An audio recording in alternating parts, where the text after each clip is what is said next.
here. You're ready. Welcome to my world.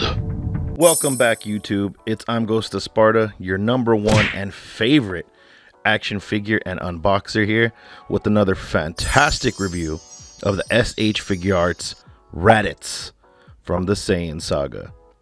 Now we're going to take a look at paint apps, sculpt, articulation, and accessories. We're also going to look at a quick size comparison in a little bit, and I hope you guys love watching these action figure and unboxing reviews. So please make sure to hit that like button. It really helps the channel and it helps me get out there and expand to more people and more eyeballs, and the channel really needs it. Make sure to subscribe so you don't miss any further updates or new videos, and also hit that bell icon to be part of the notification squad so that way you guys know when I post up a video. And I'm glad everybody is here today. Also, real quick, I want to make a quick announcement. If you guys are looking for a Facebook group that kind of helps you out with, you know, talking about action figures, go ahead and hit up Kami's Collector or Kami House Collectors. It's a nice little Facebook group out there that you could check out. I'll leave a link in the description, and you could talk about SHFiguarts. You can post up sales, raffles. You can also just talk about the figures. I mean, it is, you know, dedicated to Dragon Ball Z stuff, but I talked to one of the admins there, and it's not just about that. You could talk about other action figures and stuff like that. It's a group that's expanding. I've been part of it for some time, and just make sure to hit that up. So check out in the links below so that way you can support and help out that group. Well, with all that being said, let's take a look at this size comparisons with this figure. So here's your size comparisons, guys. I know it's the same figures, but I feel it's enough action figure lines to be able to get a good idea. Obviously, we have his own line, the SHFiguarts. You can see how Goku stands with him. We have the Marvel Legends line. We also have the Hasbro Lightning Collection line. And then we have the NECA Predator line. And then we also have the Imagine Works line as well. So you can kind of see how tall he is and where he stacks up with other figures. So when you do a diorama or a display, you could get the best idea of how to display him with if you wanted to do a crossover or something. Alrighty, so let's take a look at the actual figure. So we have the figure in hand here, and this is a pretty bulky figure. He has some good weight to him. I mean, if you were to throw this at somebody and they weren't noticing, I think you could hurt them pretty bad with this figure. Plus, the hair is really spiky, so I'd be very careful with this with children.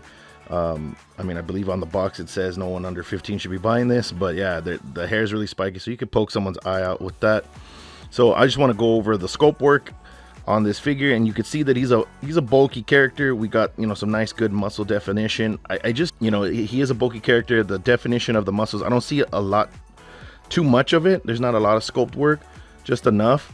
But if we go now, I'm going to take a step forward into the paint apps of it. I feel that this color that they're using, just this plain skin tone plastic, I mean, I believe some shading would do a lot for this figure. I don't know what's going on with SHFiguarts where they're not shading their figures, but I think some shading on the creases of where they want to define the muscles would make a big, huge difference with this figure. Now, Raditz did have some very good screen time on the show, and I think in the anime book. I don't think it was too short-lived, but I'm pretty sure that would have been enough information there so that we can get the details they needed to make this figure. Very wide chest here, feels very thick. It doesn't feel hollow. Most of the time you can tell that it's hollow, but this doesn't for some weird reason. We got some nice browns for the armor, and then we have the armbands and the thigh band. I do see some bleeding right here on the actual thigh band. I don't know if you guys can see it.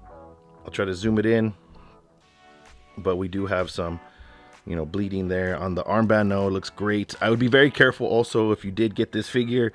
Some of the joints were really tight. My left ankle joint here was really tight, and this arm bicep joint was really tight. So just be very careful. You know, give your toy some toy exercise. You know, slowly move the joints, slowly, you know, try to pull them back and move them around so that way you don't accidentally break a figure, you know, because these figures are really expensive, and the wait time for these, I mean, this guy was sold out already, so the only way you're gonna get them is on the secondary market, and you don't want to pay that price. But all in all, this is a very nice figure. I mean, there's nice paint on them. It's not the greatest paint, you know, because most of it is molded in that color, but you do get some good definition, and you also get some great accuracy to a point. I mean, it's only accurate to, I guess, them to be able to ship this guy out as quickly as they can. So I'm just trying to put his other piece of the tail in here because it's just like the Fujita 1.0, or I think the 2.0 also comes with it too. But there's a joint that plugs in there so that way it stays tight around the waist. All right, so we got all that out of the way. We looked at the sculpt, we looked at the paint apps. His hair is really thin. I would think it'd be thicker to fill all this piece, but he does have some other accessory that goes in the back here, so it makes sense. But we do get a good definition of his face, his eyes.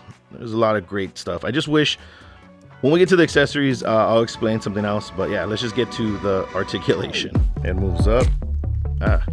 It moves up, moves down, swivel, hinge, hinge, hinge, hinge, hinge. Arm rotation, hinge, butterfly joint, bicep swivel, bend at the elbow, swivel, hinge, hinge, diaphragm joint, back, forward, side to side, waist swivel, leg kicks forward, kicks back, brotherly spread, swivel, swivel, bend at the knee, swivel, hinge, toe hinge. Now we're doing the accessory portion of what Raditz comes with. He comes with only 3 pairs of hands.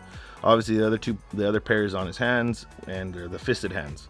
He comes with the slightly kind of grasping hands, and he has some wide open palm hands.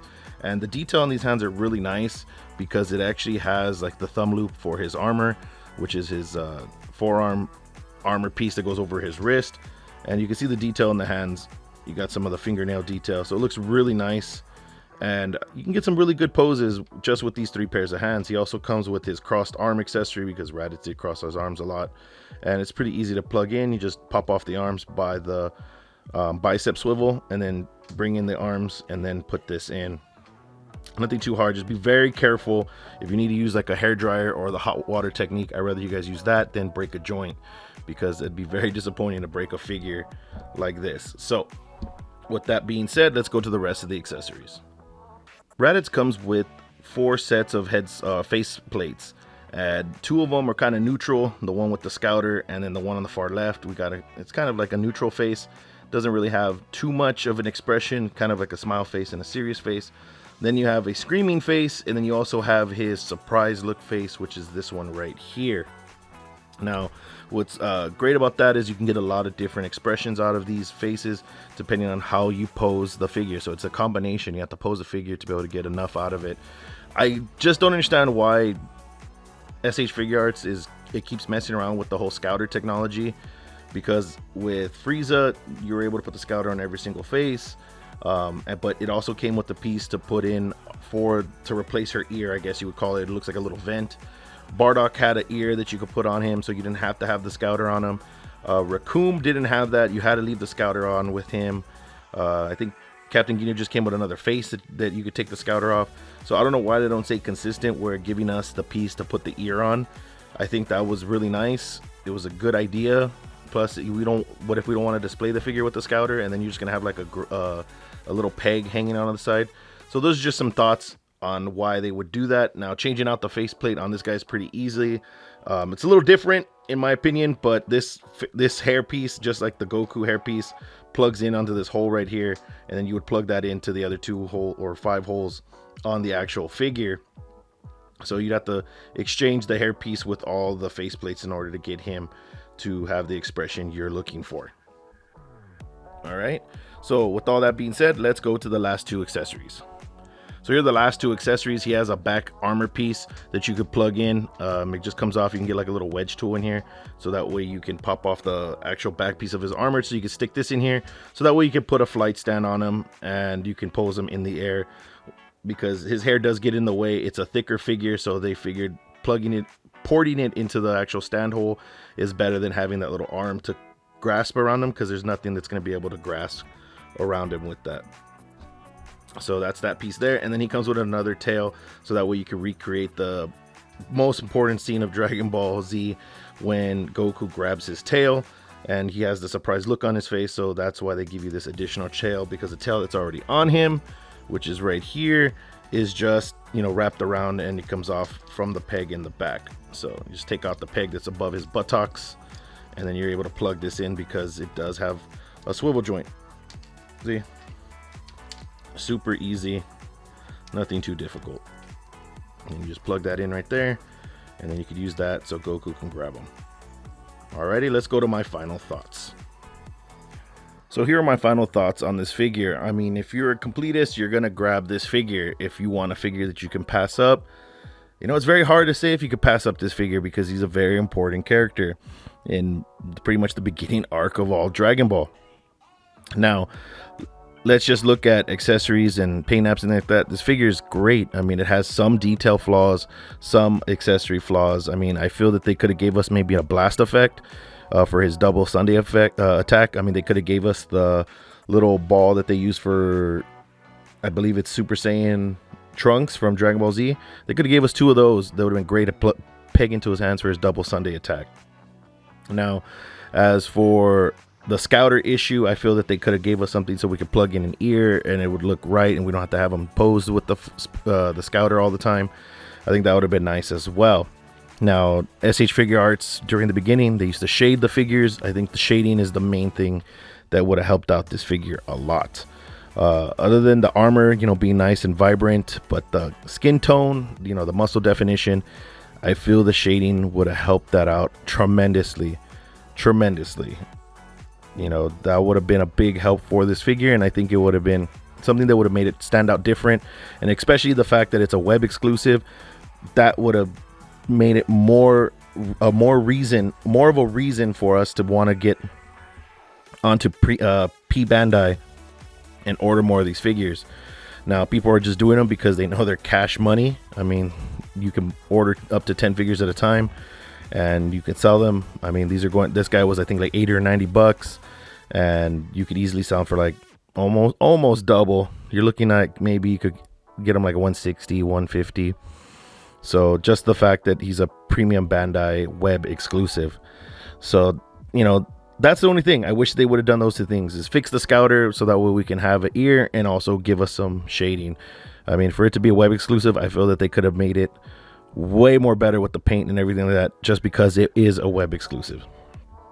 Now, I'd like to hear your guys' thoughts in the comments. Let me know below what you guys thought about this action figure review and what you guys, you know, are looking for next. So I will be with you guys, and also make sure to check out my links in the description for other videos, and also make sure to check out the Kami House Collectors. It's a Facebook group. It's trying to get a little bit more members in there. You don't have to just talk about SHFiguarts or Dragon Ball. You can put other figures on there. It's a group that's trying to get some more members, so make sure to check out Kami House. Just let you know, they're not a sponsor. It's just one of the admins is a good friend of mine, and I'm just trying to help them out, get some more people out there. So check out Kami House Collectors on Facebook. The link is in the description below. And I would really appreciate it if you guys show some support. Also, speaking of support, make sure to support this channel by hitting that like button.